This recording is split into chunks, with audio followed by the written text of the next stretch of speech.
Hey, what's up, LightHouse family? I am so excited about tonight. We have a special Black History Month edition of Tackle the Text. Okay, I get it. Everybody doesn't watch the news. All of you tuning in don't live in Houston. So to know who I am, I'm Erica Simon. I'm an anchor reporter here in Houston, and I'm so honored to have this dialogue and conversation with Pastor Keion Henderson tonight, not just because I'm a member of LightHouse, but because what we're going to talk about is something that really needs to be talked about. It's something that's kind of been in the shadows and people have wanted to dig into, but we're going to do that for you. We're going to talk about some difficult subjects. We're going to talk about the virtue of justice. We're going to talk about how we can unify as kingdom believers and also give you a few tangible things that we can do to be better as a people. So strap up, get your drink, and tune in. One of my favorite people in the world, my personal pastor, Keion Henderson of LightHouse Church. We're going to talk about a couple of different things over the course of the month that people have been wanting to talk about for a while. Justice, social justice, coming together as a people. But I really wanted to ask you, Pastor Keion, why you decided to do this. Some churches and some pastors, they don't bother to touch the difficult topics. They're just like, you know what? Nope, let's stick to the Bible verses. Let's stick to this. Let's stick with what we know. I don't even want to ruffle any feathers. But you're tackling this head on. This is the perfect backdrop for the Houston Museum of African American Culture. It is Black History Month, and so you're fitting into both of those themes. Talk about why you decided to have this kind of dialogue with the people. Yeah, I think number one, that anything that doesn't fit in dialogue dies. And I think that what is going on in America right now needs to live on. It's a difficult time, very painful time, but yet a necessary time because crises always bring forth greatness. So number one, I wanted to do it because it's necessary. Number two, it's dear to my heart to make sure that I discuss equity. I believe that justice is about giving people what's right and what's fair, and I think that that's on both sides of the aisle in all color, cultures, and creeds. So I thought it was necessary to have. And number three, I really believe that as long as we keep having these conversations in the shadows, we'll never bring it to the light. So why not come on the screen, let everybody agree to disagree, or maybe perhaps we will say something that will be evergreen for someone to change their perspective. And if we can just change the life of 2, 3, 5 people, we would have left the world a better place. So that's why I went after it. I think that, as I said, justice is something that a lot of people have thrown around, right? It's a term that's become very popular in the past year or so. And I don't never take it for granted that people know what that means, right? To you, what does justice mean? I think it's a good question. I think justice is difficult to define. Yeah, I remember looking up justice at one point in time, and I came up with 33 different definitions. So I think that justice is difficult to define, but I don't think it should be difficult to distribute, right? At the core of justice is the idea of balance, fairness, that people should get what's appropriate and right for them as a people group. And I think that should cross all sections of economic status, socioeconomic status, color, creed, culture, all of those things. So, but I think in order to really define justice, you have to pay attention to the antithesis, which is injustice. And the best example that I can come up with, the top of my head, there was a young man, I think the last name is Zabrowski, and he went into a store, took out a gun, shot at the clerk over a mask, and didn't want to wear a mask. Got home later that day. The police were looking for him. They came and found him at his home the next day, and he has another shootout with the police and shoots at the police with an AK-47. Now, I say all of that to you, and those who are part of Black America hear that and say, what? Because if you go to Kenosha, Wisconsin, and you see a Jacob Blake who was going to his car and they thought he was going to retrieve a weapon, which he didn't have, is shot in the back 7 times in a matter of seconds. So I think that's injustice because you have one guy who will never walk again who didn't have a weapon, and you had a guy who had 2 weapons that walked away unharmed. And I think at the bottom and the basis of justice, and justice is not for blacks, and it is not for whites, it's for all, that we would all get what's fair, what's equitable, and that it would be distributed in a palatable form. So I think it's difficult to determine what it means, but I think we know how to distribute it and just give everybody what they're due. And people have been striving for that very thing, justice for all, right? It's in the Constitution. It's something that we would think and hope comes easy, right? But it seems to be a struggle for some and in some circumstances. So speaking in the same line as far as definition, many have defined justice over the centuries and the decades as to give another what they are owed, right? It should be a human right. Right? It's a principle. It's something that everybody should have. It's a common expectation. So a lot of people, when it comes to the Bible, quote Micah 6:8. I know people who have that tattooed on them. People love to quote it. And that is, what does the Lord require of you? To act justly and to love mercy and to walk humbly with your God. So I guess the question is, how does God feel about justice, and why is it so important for all of us to really comprehend what that means and try to walk in it so that we have a better America? Everybody wants a healed America and a better America, but some aren't willing to do the work to have that. So how does God feel about it? And then why is it important for us regular, everyday folks, believers and non-believers alike, to follow that principle? Yeah, one scripture that comes to mind is Psalms 89, and it says that righteousness and justice are the foundations of God's throne. So not only is God for justice, he actually is justice, right? He is just. That's why we worship him, because he's just. And not always fair, but always just. Is it fair that you would have a bomb to explode in a foreign country and young people would lose their lives? That's not fair to the parent. But we have this ideology about our God that all things work together for the good of them that love the Lord and are called according to his purpose. And so at the genesis of who God is, he's just, and he cannot be unjust. So then if injustice is a proposition, then we realize that it is a man-made thing, right? That injustice is a thing instituted by man. By the way, one of the most symbolic things of the Christian faith is the cross. Just along with those people who have Micah tattooed on them, they would probably have some crucifix on their neck or some cross or something of that nature. In most churches, there's a cross on the steeple. And that cross is really God's representation of unity. That's what the symbol is. It's a vertical axis and a horizontal axis. The vertical axis of the cross symbolizes our relationship with God. The horizontal axis of the cross represents our relationship with people. And I think that what's this America that we dream about, this America that we perceive, I don't think America is the problem. I think the we is the problem. I think that it's like a church that has a lot of problems. If there are no people in the church has no problem. It's when the people enter into that place. America itself, this continent that we lived on, there was no racism before people showed up. There was no murder before people showed up. There was no drug opioid problem until people showed up. So the location isn't the issue. It's the people. And the problem is when you say we, this America, this Constitution, when you say we, it depends on who you're talking to, right? Because when one group says we, they mean them. And then when another group says we, they mean them. And I think that when God came, he specifically said there is no more Greek, there is no more Jew, there is no male, there is no female. So I think that God was trying to, through the book, we call the Bible, to wash away all boundaries and to wash away all sections and to get rid of these cultural battles that we have to stay aside from each other and to come together in unity. And so when I'm looking forward to this discussion, because I think that America really wants something that it's really as a whole not prepared to fight for. We have to lay down our preconceived notions. That's what prejudice really means, right?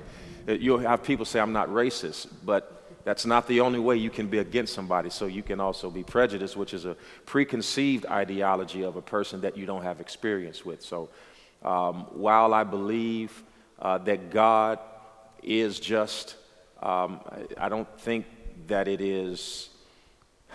I don't think that it is plausible that we get to that place of justice until we sit down and have some very, very difficult conversations, and that blacks listen to whites, and whites listen to blacks, and rich listen to poor, and poor listen to rich.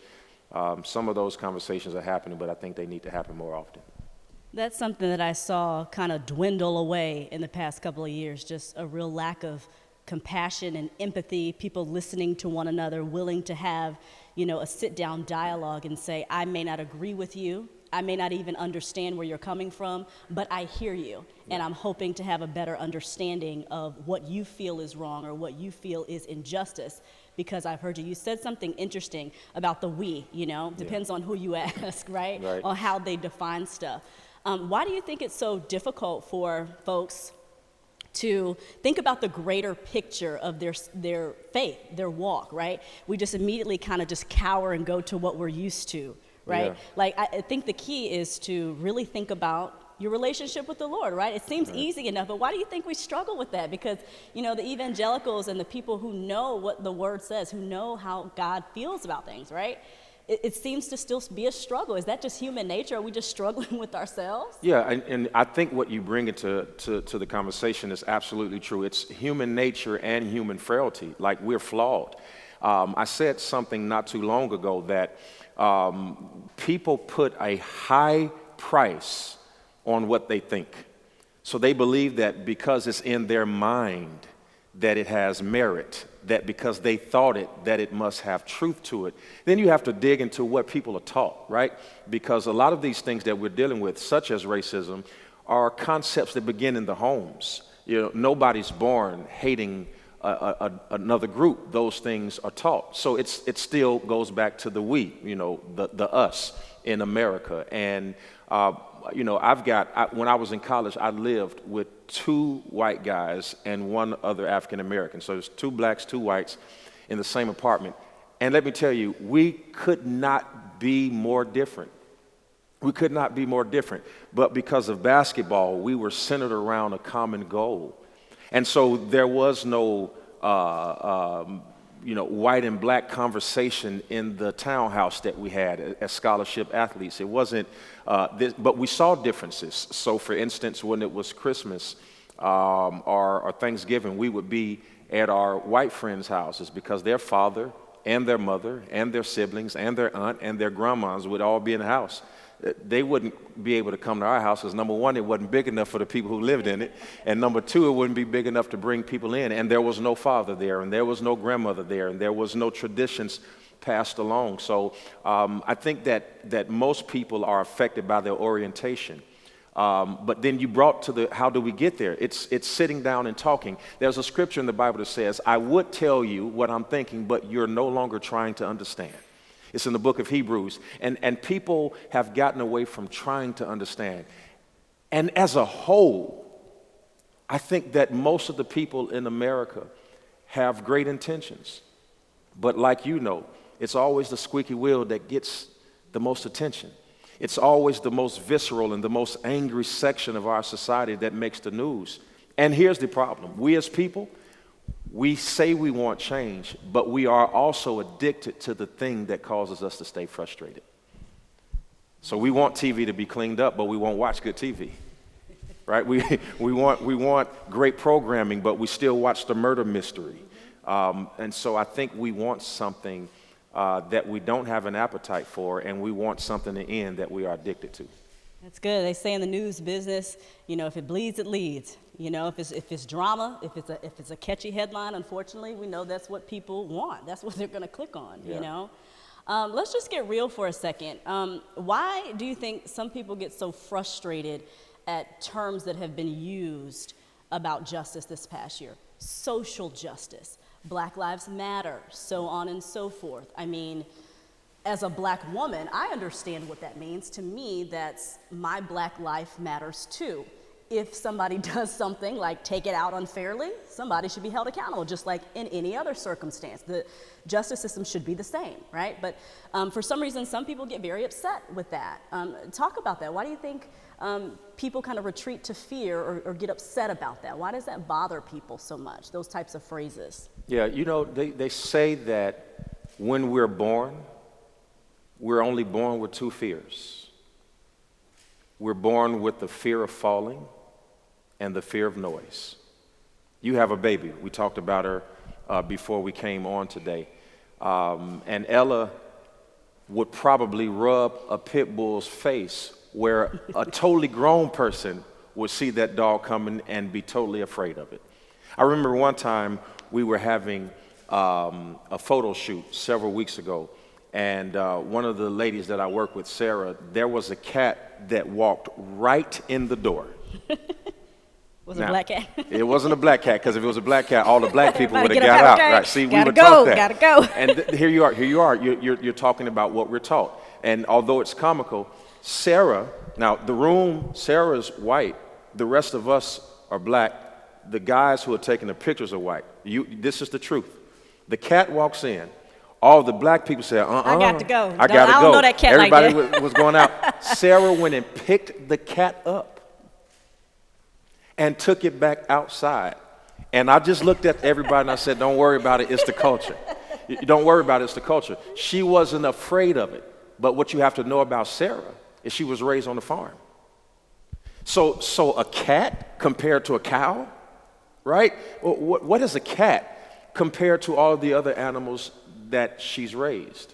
So she has a different orientation than we did, because in our house, if we asked for a dog, number one, mama was scared of the dog.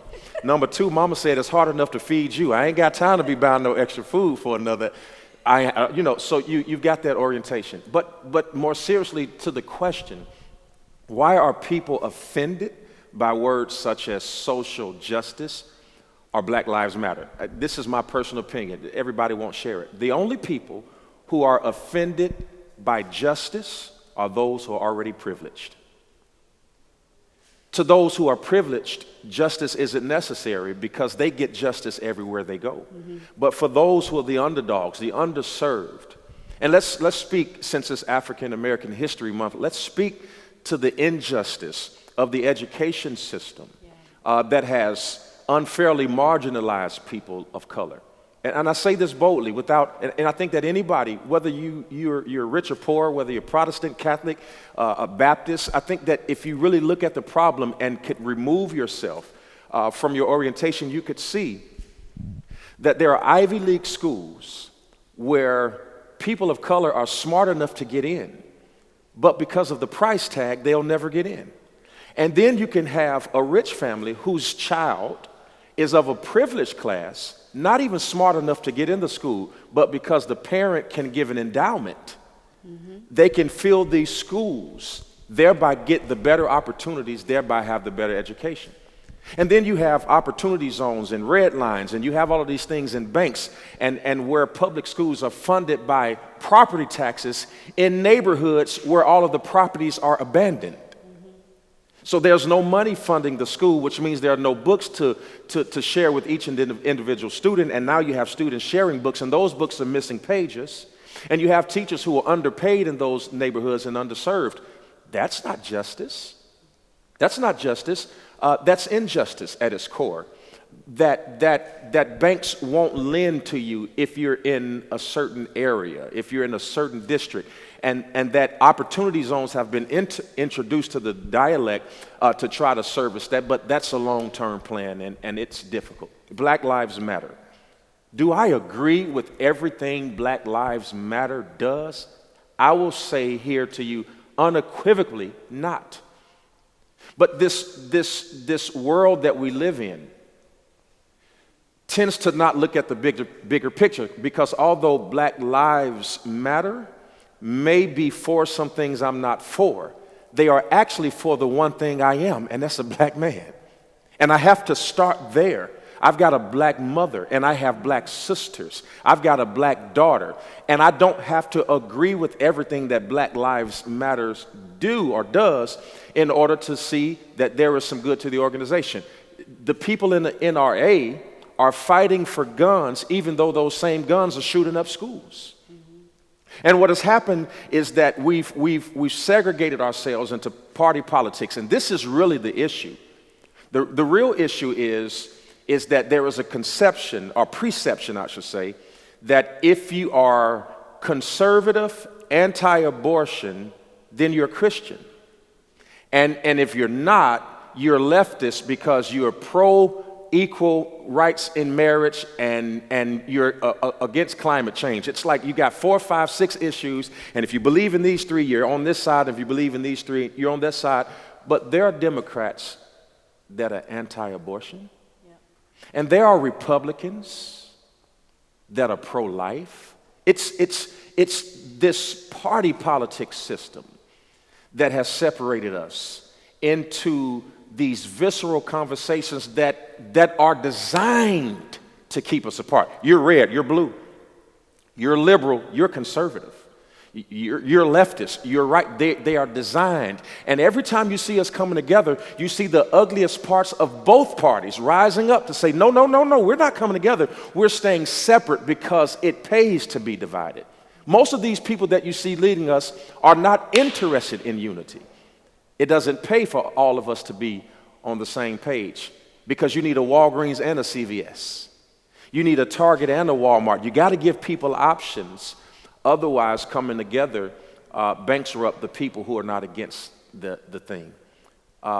So Black Lives Matter may be offensive, but there are other things that we must understand. And I hate the answer being so long, but you hit me in a passion spot because I remember the same group saying, Blue Lives Matter.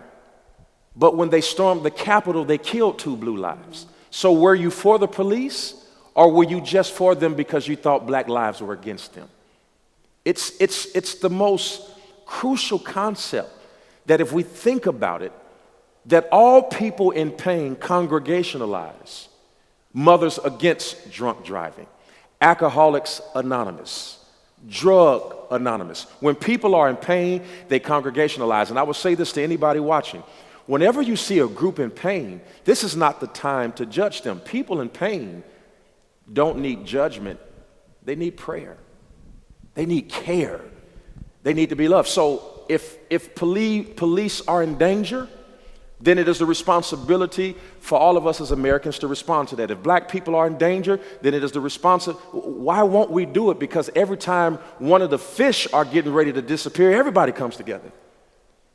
You have more people for whales than you have for Black lives. It's amazing. So I think that the distribution of injustice has segregated us into a place where you can't say anything to anybody about anything, or you're censored, or you're canceled.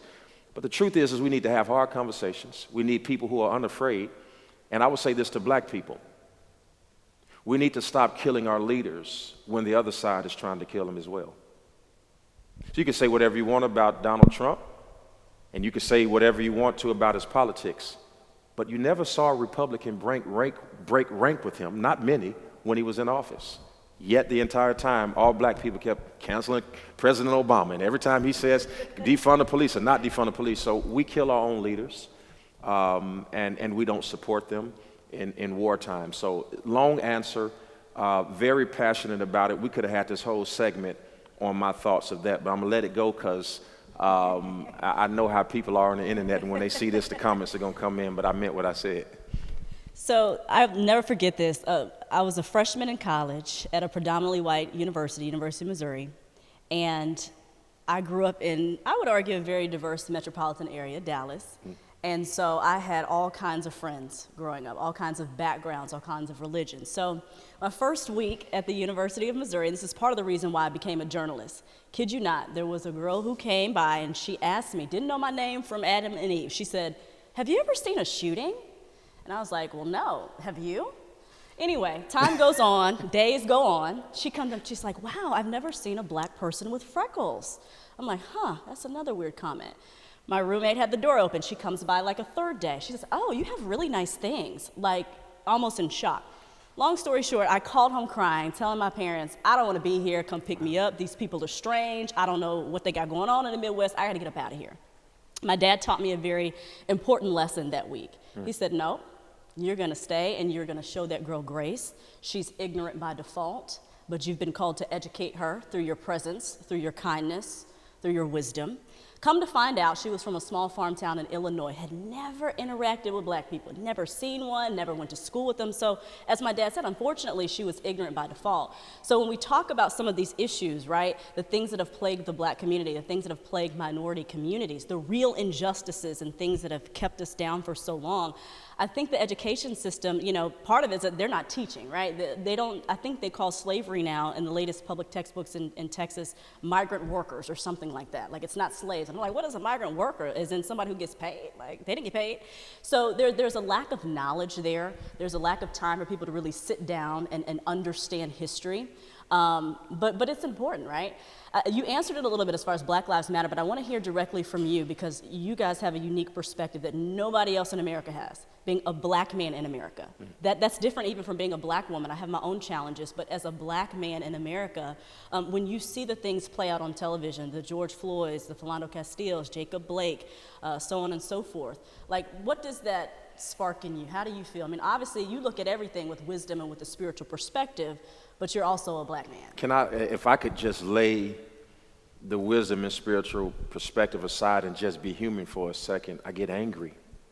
I get angry because there are people who are pretending like it actually doesn't exist. And it is right in front of us. Let me tell you, the most, I guess, aha moment that I have had in the last election cycle was the moment that the Capitol was stormed.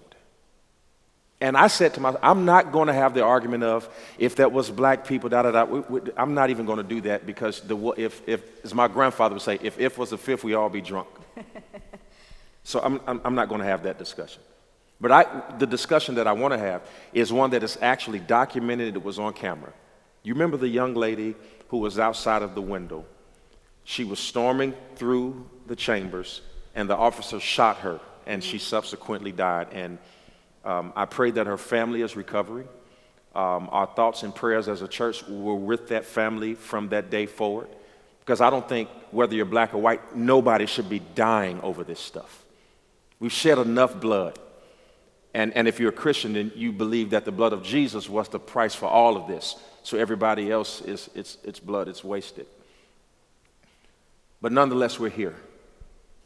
And Chris Cuomo, who is one of my favorite television personalities, by the way, cut the segment right when the woman was shot and said these words: I remember when I was covering the Iraq War, you told us, and I'm paraphrasing, that you were tired of the carnage and you were tired of seeing the death. So we cut this video to spare you. And I got so angry because I said to myself, how many times did we watch George Floyd die on TV? How many times did we see Philando Castile die on television? How many hours did we watch Mike Brown lay bleeding in the streets? And when this woman is shot, you're going to spare us? That even in a network that calls themselves fair and factual, still pulled a lever that at the core, as a black man, I thought there is yet another inequity. That the young man that got shot 21 times in Chicago, we saw it on the body cam footage over and over. And Ahmaud Arbery, we not only saw him get shot over and over and over again, they then subsequently released more video and we saw his blood dripping from his assailant. And you cut the video. And I'm not saying I wanted to see her die, because I didn't. But I also didn't want to see Ms. Arbery's son die. And I also didn't want to see Trayvon die or his body. I didn't want to see any of that. We're back at justice. We're back at justice. We're back at what's fair. We're back at what's equitable. And I just say if it's good for the goose, it's good for the gander. If it's not good to see her die, it wasn't good to see him die. As a black man, it angers me. It frustrates me. Not too long ago, I was out of town. I was driving in a car in a predominantly white neighborhood. I was in a rented car. And I got pulled over by the police. I've only been pulled over by the police 3 times in my entire life. I've never gotten a ticket. Never gotten a ticket. Police pulled me over. He said, "Do you know why I pulled you over?" I said, No, sir. He said, you were speeding. I said, was I? Here's his words. You were going 31 in a 25. Now, I'm over the limit. So I don't, one of the things in a little petty. Yeah, that's petty, but it's cool, because I'm over the limit. But as I'm in the car, and I wasn't the only one in the car, we were in the SUV, and every seat was full, so 6, 7 people in the car. I see the police officer looking through the window. I see him looking. He does this, and he picks up the receiver, and he starts talking, and he's getting back up to come. He walks up to the window, and he says, do you have a license? I said, yes, sir. And I shouldn't have had to ask this question, Erica, but this is what I asked him. I said, yes, I have one. Are you going to allow me to reach for it? And at that moment, he crossed his arms, and he knew exactly where I was coming from. And he said, yes, sir. And I pulled out my license, and I gave it to him. And he went back to his car, and he ran it like any other officer would. And he brought the license back to me and said, I'm going to give you a warning. I'm going to let you go. People have just been complaining about people speeding in this area. Have a good day. I was afraid that it could have gone another way. I should not, in America, as a taxpayer, as an African-American pastor at a prominent church, have to fear for my life at a traffic stop as if I'm a common criminal. But it's my reality. So when you ask me, how does it make me feel? It makes me angry. It makes me emotional. It makes me sad. It makes me frustrated. But because I'm a believer, I remain hopeful that one day we will live in a nation where we're not judged by the color of our skin, but by the content of our character. Hey everybody, it's giving time. Give, and it shall be given unto you. Good measure, pressed down, shaken together, and running over, shall men give unto your bosom. One of my favorite scriptures in the Bible, because it specifically lets me know that if I do A, God will absolutely do B. I believe that this is the season for you to absolutely not to have to worry about money problems. This is the season for you to live in the absolute truth that God will supply all of your needs according to his riches in glory. I'm believing for you to have a season of overflow, and I want you to connect with us today as we all get ready to give together so that God will be able to open up that window and pour you out a blessing you won't have room enough to receive. All of the instructions on how to do it are coming up on the bottom of the screen right now. This could be the day that changes the rest of your life. If you are faithful over a few things, you read it. God will make you ruler over much. Get ready for much. In fact, I need everybody to type it. Just type much. There you go. I see it coming through there. Say it again, much. Shout it in your house. Wherever you are watching this, I want you to believe God for much and more. It is the Father's good pleasure that you would enjoy the benefits of the kingdom. As we go back to this conversation, I want you to go back to this conversation filled with joy, knowing that you're going to hear what we have to say. But I want you to hear that small, still voice whispering in your ear, hearing what the Spirit is saying to you right now. It's your time to live in overflow. Check this out. That's something that so many people experience over and over again as far as traffic stops, as far as situations that make you say, here we go. Here we go again. Here we go. You already know what time it is. Yeah. You know, it happens so frequently. People tell me all the time, I have such a patience with some viewers and people who write on my social media pages. Obviously, we broadcast to all types of people, all kinds of backgrounds. And so if I post anything about anything related to politics, race, anything, it could literally just be the headline. This just happened yesterday. No commentary, no opinion. And people are going nuts. And so as I explained to some viewers recently, at the end of the day, if the leg was hurting, would the arm say, why are you hurting? Absolutely. Get over it. What's wrong with you? Yeah. I'm pretty confident they work together because they're all the same body, right? They have compassion for one another. They know that once they get the boy back up and going, then the body can work better. And so that's how I explained it to somebody.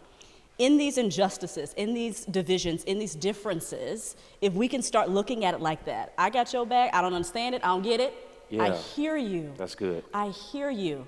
I am your arm, You're hurting right now, so I'm gonna rally around you. If I'm hurting next week, I expect you to rally around me. That's what I would love to see a lot more. It's like the leg gets hurt, and then the attention goes to the leg, and the arm says, all arms matter, right? But right now, the arm isn't in danger. Right. The leg is on fire and struggling. So if we could stop shifting so that everybody can be included in the conversation so that nobody's forgotten. Remember, I believe that justice is only offensive to people who are privileged, and that if we are Christians, believers, that is not a thing that black people have the market cornered on because we have hymns and we can shout and we can speak in tongues. Because I think there's ignorance to be had in every dialect, in every culture, in every color. I'm also tempted to say that as African Americans are pushing for justice, you can't do it at the cost of intolerance.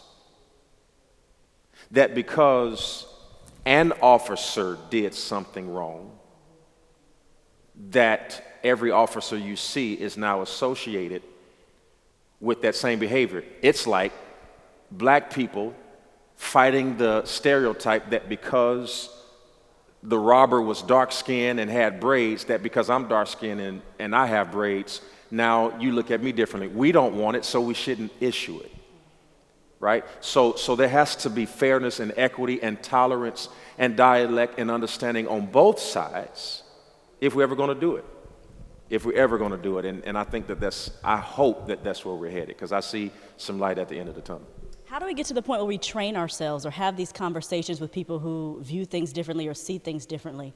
How can we just stop and say, wait a minute, let me think about this a little bit differently, or let me just hear what you're saying. How do we start training ourselves to do that? We may not be able to train ourselves to do it because it's hard to teach an old dog new tricks, but your Father can teach you. So sometimes, they say those who can't teach, if you don't have the ability to do it, teach your child to do it. Your nieces, your nephews, those you oversee, those who you're raising. So that even if it's difficult for you to do in your own power, it wouldn't be difficult for you to teach the right thing to people who are going to follow you. So I think that we teach it, right? And that we have dialogues like this, because what you and I are talking about right now, many thousands of people will see this, and many will resonate with it, and others will disagree totally with it. But it's okay. It's okay, as long as that disagreement doesn't turn to indifference. That the only person who can tell you how much it hurts is the one that's in pain, and you don't get to tell the person who's in pain whether they're hurting or not. So I think that people have to listen. That's good. I used to always say, don't cut me and then say don't bleed. Just try your best to be there as best you can and try to just empathize and just be a brother and sister, have that kind of unity. I wanted to ask you, obviously you grew up hooping, you've had teammates, you've had friends growing up along the years. Have you ever had or seen any examples with them, or maybe even yourself, where you felt like, man, this isn't due justice, this isn't what, this isn't how I expected this to go? I feel like we all got that one homeboy who's like, man, did you hear what happened to so-and-so last week? He got hemmed up by the cops.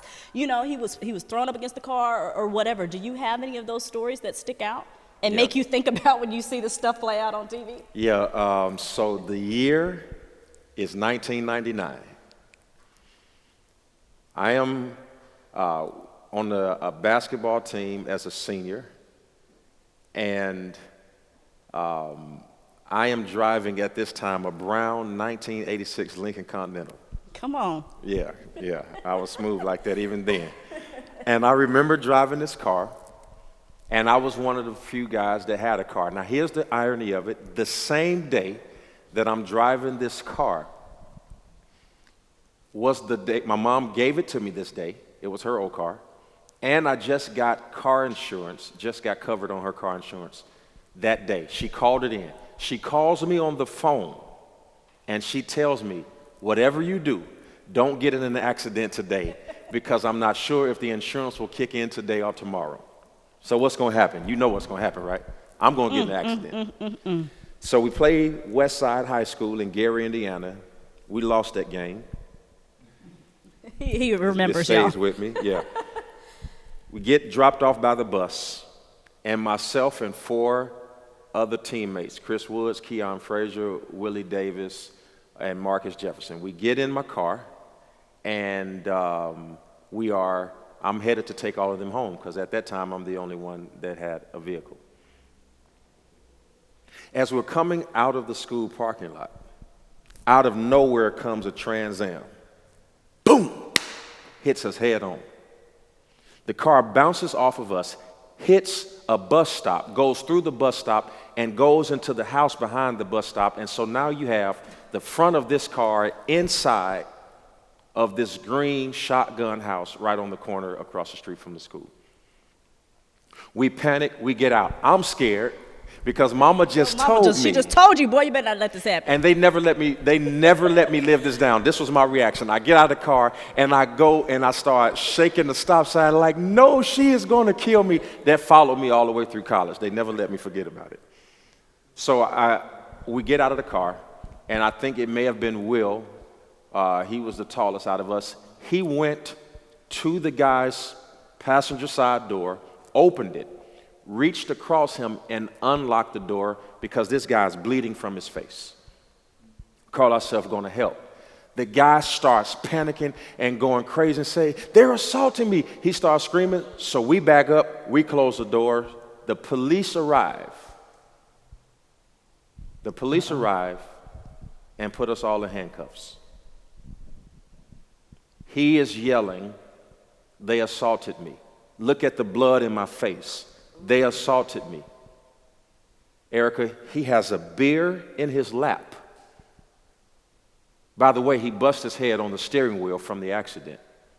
But because he said that we assaulted him, we were handcuffed for helping, and he was on his way home as a drunk driver. The only thing that saved us is my basketball coach just so happened to be driving up the street at the time we're being arrested, had a conversation with the officers, assured him that there was no way we assaulted this man, and it was only then that we were let go. Wow. That gave me such a disdain for law enforcement.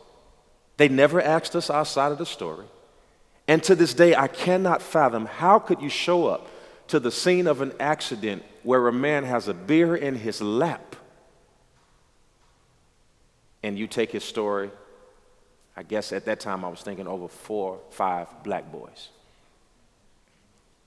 It forever bothered my perception of law enforcement. And I eventually got over it, and I'm an adult now. I understand that people make mistakes, but I've seen injustice firsthand, which is why people can't tell me it doesn't exist.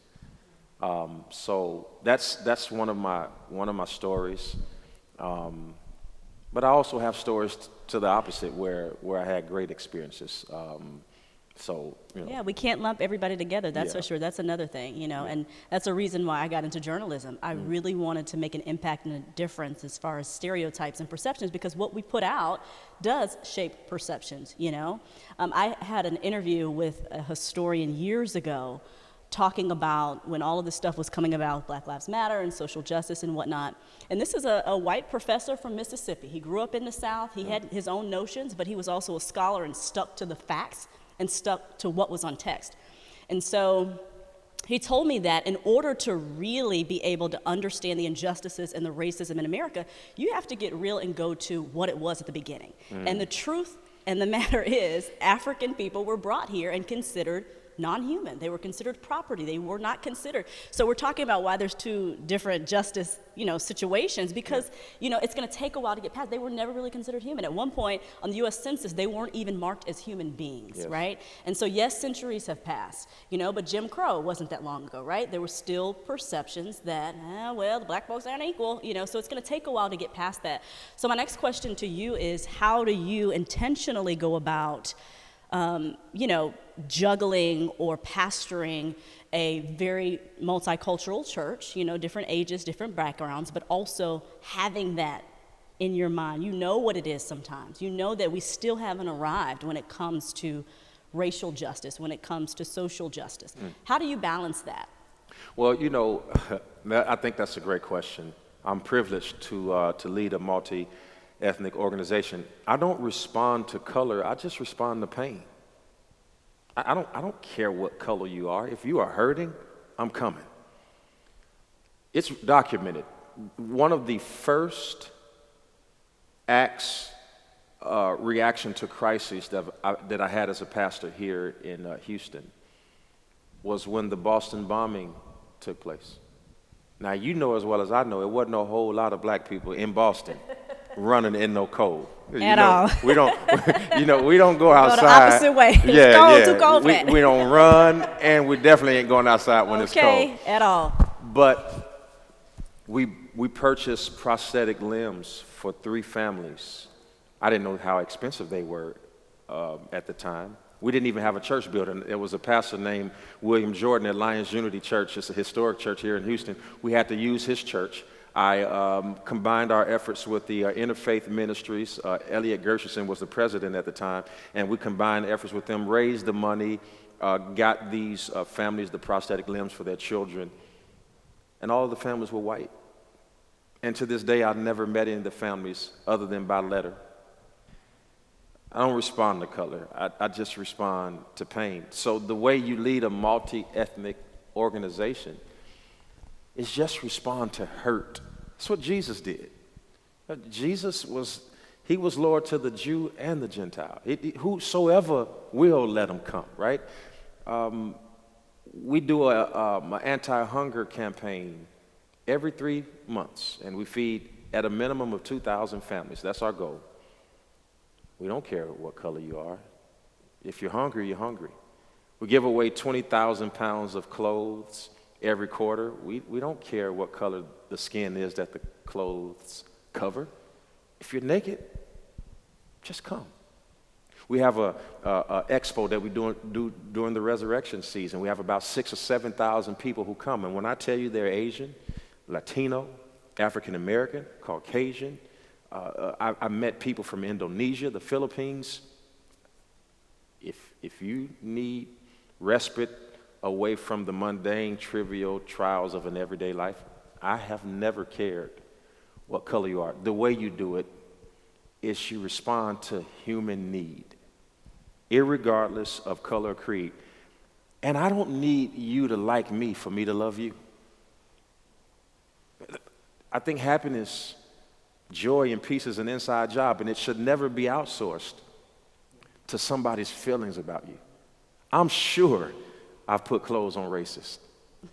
I'm sure I fed somebody who was racist. I'm sure that through the 1 million items that our church gave away during Hurricane Harvey and the $500,000 in cash and gift cards that we gave away during Hurricane Harvey, I'm sure somebody got something from us that didn't like black people. But my reward in heaven will not come as a result of what they did. It will be as a result of what I did according to what God told me to do. So I just run to pain. And I don't care what house is on fire, if it's a white house, a black house, an Asian house, a Native American house. I'm just going there to put the fire out and hope that everybody who lived in that house survived. And that's how I've always lived my life. I think one of the beauties of mission trips, and you can attest to this, is that people's lives are changed by you just loving on them. Yeah. You know what I mean? I remember my very first mission trip to Costa Rica. I speak a little bit of Spanish, but not enough to understand some of these little kids. And it didn't matter. They just wanted to be hugged and picked up and fed and loved, and I had plenty of that to give. You know what I mean? I think it's the same with justice. At the end of the day, if we're just covering folks and loving on them, eventually, hopefully, enough people will come around. That's very good, Erica. That is awesome. I think that is one of the best statements between all of the talking I've done and the little bit that you've done. I think you're absolutely right. I think what you just said is a prescription for America's malady, that that all people need is love. That's what the Beatles tried to tell us. All you need is love, right? And it could solve so many things. It's what Jesus did. God so loved the world that he gave his only begotten son. I think that if things would start with love, and what's in love? That's compassion and understanding and bearing each other's burdens. And that is justice, isn't it? Mm-hmm. It is just. It is just. And everybody deserves that. And I think what you said is such a powerful statement. And just doing the right thing is justice too. At the end of the day, in a circumstance, and they vary, but just doing the right thing, right? That's awesome. I guess for a little bit of advice for people, we know that somebody watching is at home. They live with somebody who it doesn't matter what you say to them. Yeah. They're right. Anything that you say ain't right, and it don't make any sense. Okay? I mean, it's just not, right? So, like, how do you, as believers, how do you keep your cool? How do you stay in the paint? How do you continue to have these type of conversations and dialogues with people who just, only God gonna have to be able to change them at that point. We all know people like that, right? I mean, just talking to them is like a brick wall. Yeah, I'm not going to be as liberal on the answer on that, because one of my pet peeves is when a person expects somebody to be better in their deficiency while they get to stay the same. So if you're asking the person who's intolerant to get better with tolerance, then the person who is asking to be tolerated has to be better with patience. I think it's a two-way street. So what do you do? What do you do when you run up against a brick wall and you can't get through? I think that the behavior should be confronted in real time. But I also think that patience is needed, especially for those who are trying to understand. I think that when you run into a brick wall, you stop running into it. Obviously, you don't bang your head on it and knock yourself unconscious, but all walls are not brick. Some of them are drywall. And if enough pressure is applied, you can get through them. I think you have to decide which wall it is. I think you have to decide how committed the wall is to not coming down. And I think that whenever you find a soft target, I think that whenever you find a little bit of empathy or sympathy, I think that when people are trying to understand, and just because they don't walk away with the conclusion that you started with, I think that when you find a person who at least tries to understand, I think you should be a little more patient there, and I think you should invest a little more time, and I think that you should give people time to come around. But just make sure that you don't turn around while you're trying to get them to come around. Yeah, you don't want to get kind of bogged down in their mess and lose where you stand and what your point of view is, that's for sure. One thing that is very profound and very prevalent in Scripture, God just wants us and respects people who do the right thing, right? Look at all of Leviticus. He just wants us to do the right thing, and justice is that, right? Yeah. Giving people what they're owed. Correct. Kind of talk about that as well in terms of, people understanding that, because it's one thing. I think it's become so cliche and so cool for everybody in their bio to be like, I'm a Christian, I'm a follower of the Lord, I do this, and we're not even taking steps to do some of the basic things that God wants us to do, which is doing the right thing, doing right by people, giving them justice, giving them grace, giving them mercy, showing them love, in difficult circumstances. Talk a little bit about that. I mean, it's clear. God wants us to do the right thing, and justice and giving people justice is one of them. There's an old song written by the Jars of Clay that says, we are one in the Spirit. We are one in the Lord. And together we pray that one day we will be restored, and they'll know that we are Christians by our love.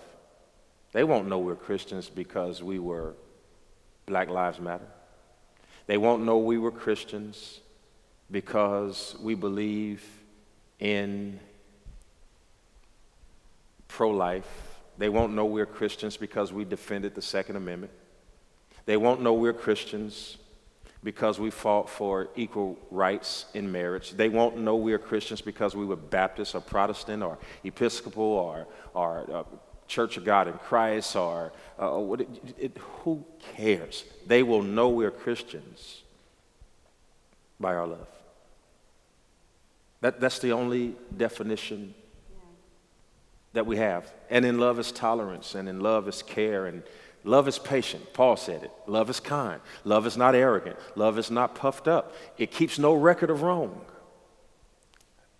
If we could just tear chapter 13 out of 1 Corinthians and just post it on the wall of every house, who cares what color your skin is? Who cares?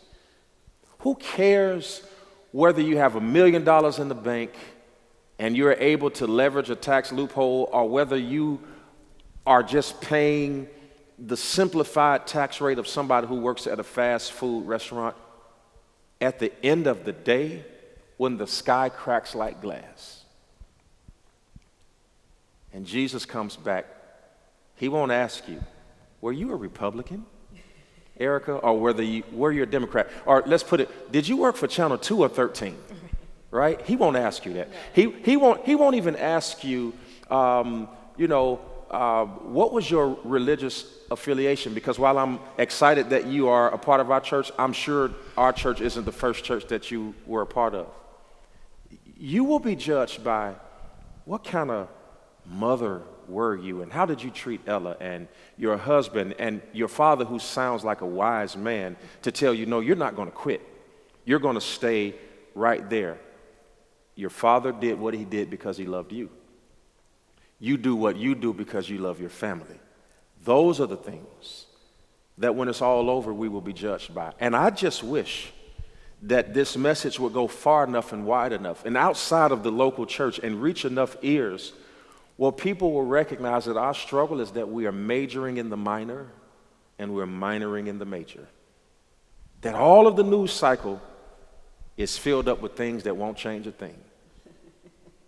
And yet, the Beatles had it right when they said all you need is love. That's it. I've seen so much just anger and frustration and people just, blood vessels popping out and just, on social media and in person. It's just too much. I think we all just need to really get back to basics. And get to understanding each other. I remember in one clip, one leader said, when the looting starts, the shooting starts. That was Black Lives Matter. The next clip was, we love you, go home. That's not justice. You got to understand on both sides, though, that there's pain. And that a person's perception is actually their reality no matter what you say. No matter what you say. That is their reality. They believe it. And it's nothing that you can do to change it, but you can love them through it. Amen. Jesus in love can break some folks down, can't I agree. I and believe you know it. this firsthand by, speaking to all types of people, hearing people's stories. A lot of these folks are just hurt, like you said, for various reasons, right? They're angry and they're lashing out because that's what they feel they need to do. I'm hurt, so I'm just going to, respond this way or be hostile, right? Well, isn't that what everybody in pain does? Pain, the indicator that you are in pain, is a reaction. The doctor gives you the needle, you react. The fire burns the skin, you react. A person hurts your feelings, you react. A person betrays your confidence, you react. We react. That is the human notion in response to all trauma. I just pray that our reactions don't put an end to our religion. This Christianity that is being touted now, I don't recognize it. I don't know this Christianity. It looks like a Christianity of times past where the Bible was used to enslave a group of people. It's reminiscent of that. And I thought that we had come so far. And I'm not alone. When I talk, my mom is 67. I've got a mentor that's 63, 64. When I talk to people who've been around for nearly 6 and 7 decades, and they say they've never seen anything like this, Houston, we got a problem. We've got a problem. I know it may be irritating to some people, but I do hope, wish, pray for, and believe that we will have better days. We'll have better days. And that's part of the reason why a lot of people have been turned off by the church. Let's just be honest. Like you said, this new kind of definition that people are putting out. It's confusing to people. It's like, wait a minute, I thought you were supposed to treat me justly. I thought you were supposed to love me. I thought you were supposed to be kind even in the midst of my failures. Let me tell you, I'll end with this. I was talking to a group of millennials, and I asked that group full of young men and women, what their perception of the church was. Here's their response. I love God. I just don't like the people who represent him. Wow. They said that this church is still trying to catch fish, but they have plastic on the hooks. No bait, only fake. Now, a traditional religious person would be offended by that statement, but I didn't ask them, I asked millennials. And if I'm right, then a person's perception is their reality. I love God. I just don't like the people who say they represent him. We, as adults, baby boomers, Gen Xers, and Ys, millennials, and let me tell the millennials something. They still think that they're the young ones. You got a whole Z generation that's coming up, and you got millennials running around here talking about, we still young, you are not young. Let us stay young, please. No, please. I will not, because if you stay young, the world will stay stuck.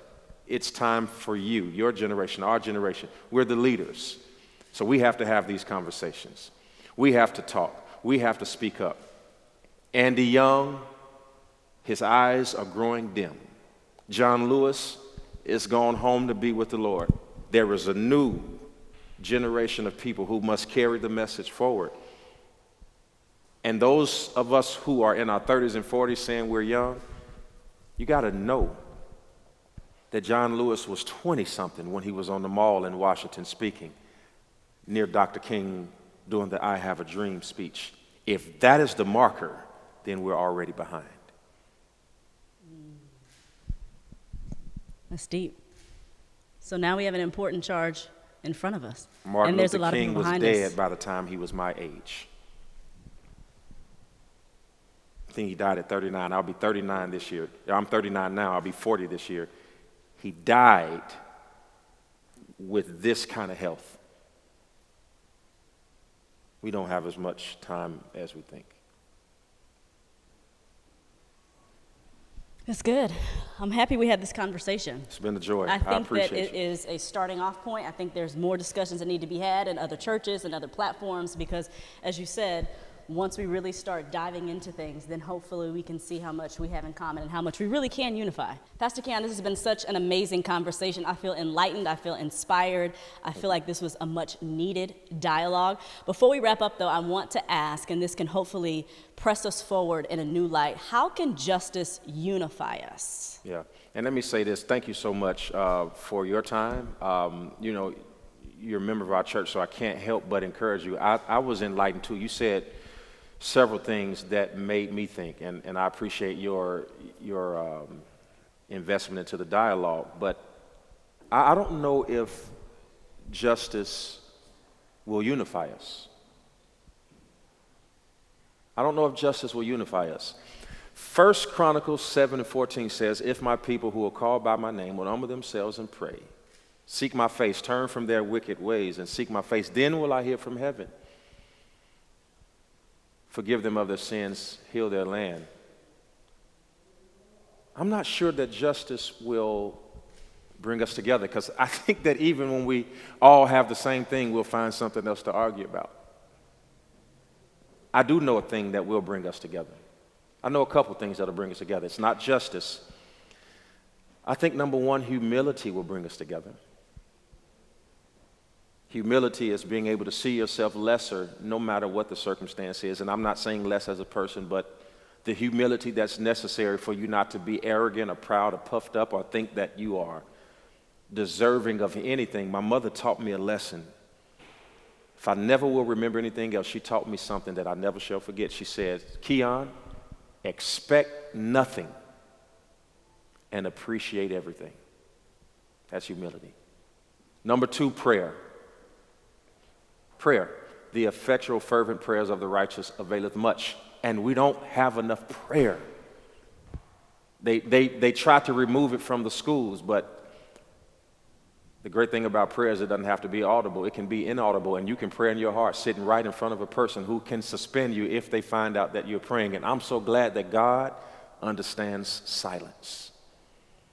that he can hear our hearts, and that we can speak from within and God can hear us. My prayer and my hope that while we seek justice, that we don't do it at the expense of remaining humble, steadfast, and prayerful. That's my answer to the question. What's up, guys? We thank you so much for watching this message. Be sure, if you haven't already, check out the box below, and these are instructions on how to give.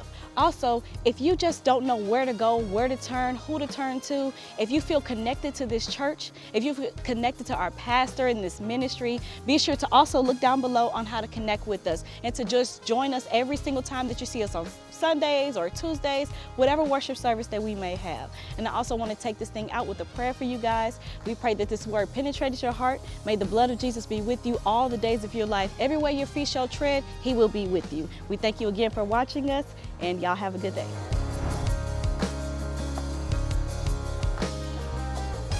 Listen, we have created a way for all of you all to connect with us online, whether you live in the city of Houston, out of the city of Houston, whether you're in another country. We've created a platform called LightHouse 2.0. And it is nothing more than my way of connecting to you wherever you are. So right now they're getting ready to put a link up on the screen, and you're going to be able to go to that link, to that place, and say you want to be a part. Come check us out. We got a lot that we've given, and we got a lot more for you. I cannot wait to see you at 2.0.